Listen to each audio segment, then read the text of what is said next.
Sunday night on BBC1. And in All I Want for Christmas, Santa is asked to reunite two parents. I usually specialise in stuff you can wrap. Then in Birds of a Feather, the naked truth about Dorian. I'll have you know my body is still in fabulous condition.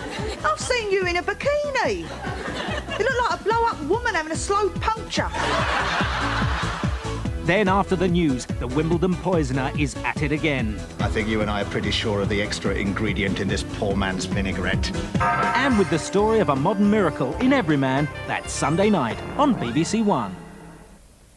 Real-life drama from Scotland's courtrooms on BBC2 with the hectic daily work of the Procurator's Fiscal. Here on BBC1 in half an hour, Harry Enfield. But first, the 9 o'clock news with Michael Buerk. The Prime Minister has made an urgent appeal for party unity after the Conservatives' worst by-election defeat by Labour for 60 years.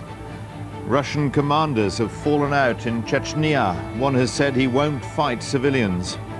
And the Moors murderess Myra Hindley has been told she'll stay in jail until she dies.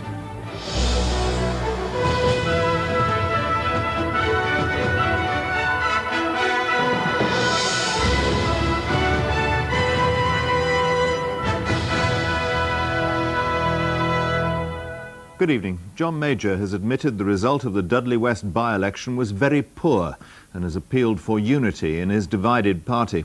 It was the worst by-election defeat the Conservatives have suffered at the hands of Labour since 1935.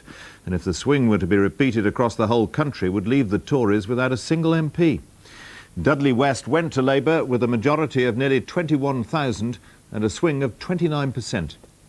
The Conservative victory of 1992 was reversed. Labour took more than 2/3 of the votes cast. And I hereby declare that Ian Perez Pearson has been duly elected to serve as Member of Parliament for the Dudley West constituency.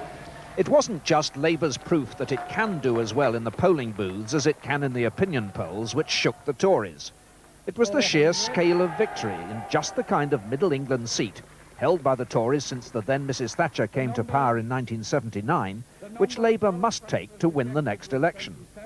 Tony Blair, meeting the people in Belfast today, knew that New Labour had escaped from the fear factor, that his party too can now score the kind of anti-government swings only centre parties have managed before in the post-war years.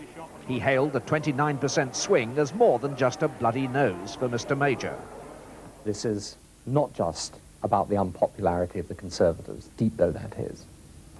It is also about people turning to the Labour Party, its ideas, its thinking, what we're offering to the people of this country. Now, we are not in any shape or form complacent. We've got to go on deepening and broadening that bond of trust that is now strengthening between today's Labour Party and the British people. The government is in a hole, put there by the sleaze factor, by broken tax promises, and by parties squabbling over Europe. The question is how to stop digging and cultivate the feel-good factor. The Prime Minister, on constituency business in Huntingdon, urged his party to pull together. I think some good can come out of it, providing people realise within the Conservative Party that they must pull in the same direction, for the same cause, at the same time, and against the same opponents. Then I believe that will dramatically transform the political environment in the United Kingdom. Mr Major and his party are relying on the Chancellor next autumn to put more money back in voters' pockets. But cuts then have been so widely predicted they may lack impact, and the pressure will increase for action sooner. The Chancellor's done a first-class job in restoring the health of the economy. He's reduced the budget deficit and it'll be down to nil within 3 years. Now his last task is got to bring taxes down before the next budget so that we can keep our election promises. As for Tory rebels, they're convinced it's the government, not they, who are out of touch. We're not going to betray those who have given us their backing so wholeheartedly. We want our party to become Conservative again. We hope that can happen before the next general election. If it doesn't, then we will rebuild it afterwards. No rebuilding, though, for the Liberal Democrats, who were also Rands in Dudley. They were simply victims, they reckon, of tactical voting. The electors clearly were so angry about the government, which is the most unpopular government since the war, that they decided to go for the candidate who looked best placed to win. The Tories lost 7 seats in the last Parliament and won them all back at the general election. But restoring unity won't be easy. If the rebels are taken back rapidly, all discipline will be lost. Yet outside, they're a highly visible symbol of Tory splits. Labour have a breakthrough to cherish. What they've yet to prove is whether they have the policies to appeal when the protests stop and real choices begin. Robin Oakley, BBC News, Westminster. In Dudley, the Conservatives have been holding an inquest into their party's performance. Our political correspondent Steve Richards has been in the constituency throughout the campaign.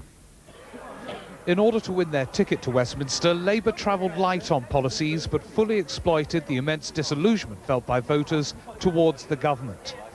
Conservative disarray nationally and the distinct lack of a feel-good factor meant that it was always going to be the Labour candidate who would be heading for the House of Commons. This normally Conservative part of the constituency shows how Labour won the seat. There were plenty of former Tory voters who said they made a direct switch. We're a bit fed up with the government at the moment. Nothing is going right, and so we thought a new, change of policy, and I like the new Labour leader. And those Tory voters who stayed at home were making no promises about supporting the government at a general election. But yesterday I just couldn't be bothered. I just don't like what's been happening. Well, I used to vote Conservative at one time, and I just feel as though now there's so much pressure on you from different things. I just don't feel that the country is benefiting by them being in. Why did you stay away? I'm just not very happy with the way things are going at the moment. Even so, the Conservatives are pinning much on those who stayed at home. After a campaign which coincided with the Commons' defeat over VAT on fuel and further European divisions, their crumb of comfort was the low turnout. What did come out of this by-election was the stark contrast between the positive things we're doing and the lack of desire on the part of Conservative voters to switch across the spectrum and support the Labour Party. Some Conservative officials are saying here that sustained economic recovery and closer scrutiny of Labour's policies will make the difference. But in the wake of last night's result, they're not saying it with any great confidence. Their post-mortem is unlikely to conclude that traditional supporters will readily return to the fold in time for the general election. Steve Richards, BBC News, Dudley. Russia and the breakaway Republic of Chechnya have both offered to negotiate over the crisis between them, but neither seems willing to meet the other's conditions. The Russian advance on the Chechen capital Grozny is in some confusion. To the north of Grozny, Russian troops are just 5 miles away, but the commander of the western advance has halted 20 miles from Grozny, saying he wasn't prepared to use his tanks against civilians. There's no let-up from the Russian military, even as Moscow and Grozny both call for renewed last-ditch peace talks, as President Yeltsin's latest deadline, midnight tomorrow, draws close. 38 cows were the latest victims, slaughtered last night in their shed by just one of dozens of rockets fired at the village of Petropavlovskaya. The villagers decided to send a delegation to plead with the Russian army to stop. We want to say to them, don't bomb us, don't kill our people. We're peasants, we're cow herders, we're ploughmen, not soldiers. Leave us in peace. We filmed the talks in secret as the villagers got short shrift from the military. One more shot from your village, they were told, and we'll open fire on you again. But there's a rift growing in the Russian ranks. On this front, the commanders have effectively mutinied against the Kremlin. They're refusing to march on Grozny because, they say, it's against the constitution. As you can see, here we've established a ceasefire. Maybe our bosses will swear at us, but we are not going to shoot. The incident raises questions about the extent to which President Yeltsin can rely on his army to carry out his orders. Seen from here, Boris Yeltsin looks in deep trouble. Today, he's ordered all foreign journalists out of Chechnya, always a sign that a government's preparing something ugly. The fall of Russian democracy, predicted by many of his supporters at the start of this invasion, has come one step closer.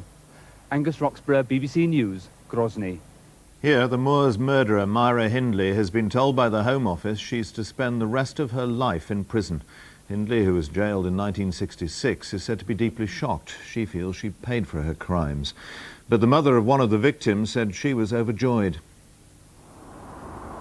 Myra Hindley is at Cookham Wood Prison in Kent tonight, knowing that she'll probably end her life here. After a House of Lords ruling last year, she and all other life prisoners had to be told the minimum period they must serve before being considered for parole. Hindley, who's 52, was jailed in 1966. Her solicitor saw her soon after she learned there was no hope of release. I think it's greatly traumatic, huge shock to know that there's no hope for you. You must die in jail. It's an extremely difficult thing to come to terms with, bearing in mind she's now been 30 years in jail already. Few crimes have caused the outrage and revulsion of the Moors murders, and the tabloid newspapers have ensured images of the 60s hadn't been allowed.